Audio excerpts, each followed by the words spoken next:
Okay, so I just wanted to show you how you finish off the round and then change colours. So you just keep going until you've got enough yarn to finish a whole round, because that's the easiest way to change colours. So we've come around to our beginning, our first chain 3 in the first cluster we did. So as we decided, this first chain 3 was just too difficult to find, and we can easily see that first stitch. So we've slip stitched through that one, and then we're just slip stitching and pulling that through that stitch. Then you chain 1 and you pull up, take your hook out, and I always just go on this side and cut, because I like quite a bit of yarn. I know it's probably wastage, but then you just pull that through and you've got a knot. So that's how you always, well, it's not always how, but that's how, you know, the first method that you ever learn is probably that one to tie off your work. So now that we've got that and we want to change colours, and I mean, you can change colours every row, or you can just keep going until you finish one ball and then you add the next colour and so on, so that you're not, you know, having to fiddle around, because you're going to have to weave all these ends in. So if you've got one ball and then you just start and do another whole ball. So we've got the next colour. And one thing I don't think I said to you was, it's always best to use the same brand of yarn for a project. You can swap around, but I think for your tension and for the outcome, it's probably better just to keep going with the same brand and the same ply while you're learning. So I've got my next ball of yarn here.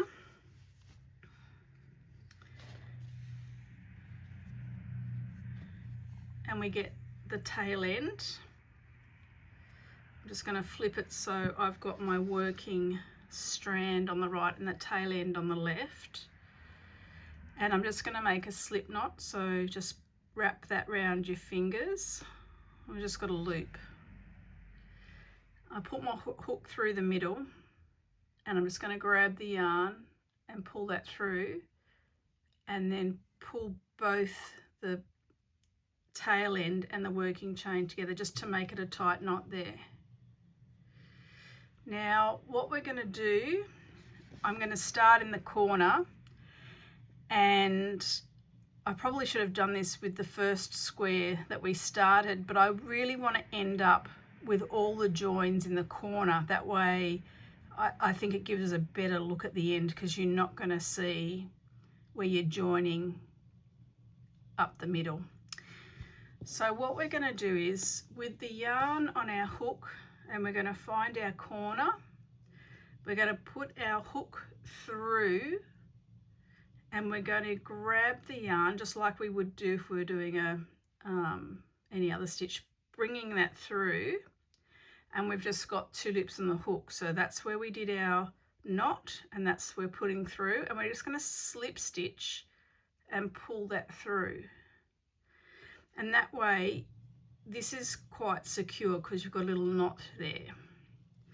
So what we're going to do is exactly what we do for the beginning of any cluster. We chain 3. Helps see, look, I've just done a boo-boo using the wrong end. I chain 3 with the tail end. Okay, let's get the working yarn. Chain 3, 1, 2, 3, and we're going to do 1 set of a cluster, so 3 double crochet. I'm just going to hold that yarn at the back because I'm just going to work over it for the first couple of stitches just to secure it. And don't worry if you can't do that, doesn't matter, it's just my automatic habit to do that.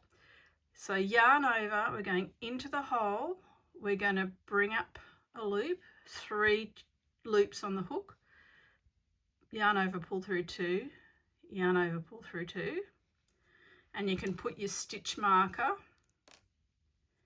in the top of that stitch, so not the hook on the stitch on your hook, but just this V here underneath.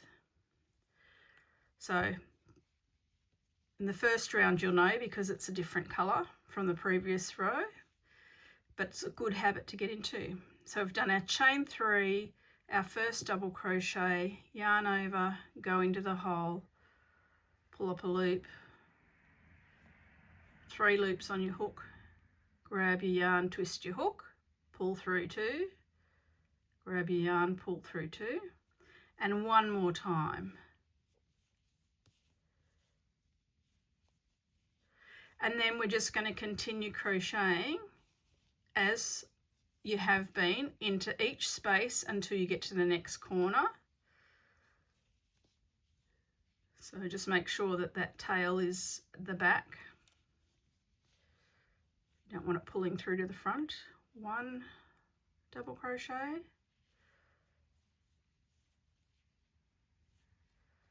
2 double crochet, 3 double crochet. So you keep going and you've got your new colour. So I'm just going to finish that, and I'll come back to show you how to finish that off.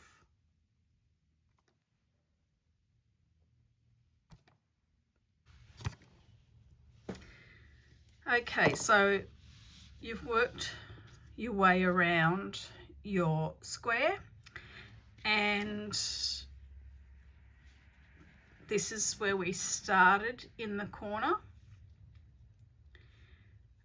So now we're going to finish off that corner because we've only got one side of it. So from this one to the corner space, 3 double crochets into that corner,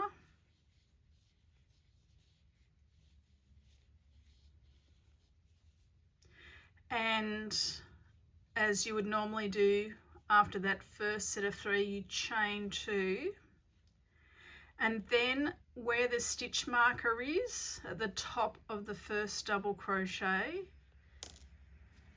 we will join with our slip stitch as normal. So now that we can just continue, and we're going to start with a chain 3 and then 3 double crochets back into the space just to the right of that stitch. So yarn over into the space, do our first double crochet, yarn over into the space, yarn over into the space, and complete your double crochet. Then we're going to just continue as normal by doing 3 double crochet, 3 stitches into each one of these spare spaces, and then you can see there that the corner keeps repeating over the corners that we've already done. So that's your next corner. So you just keep going around like that. If you want to change colours every round, you can,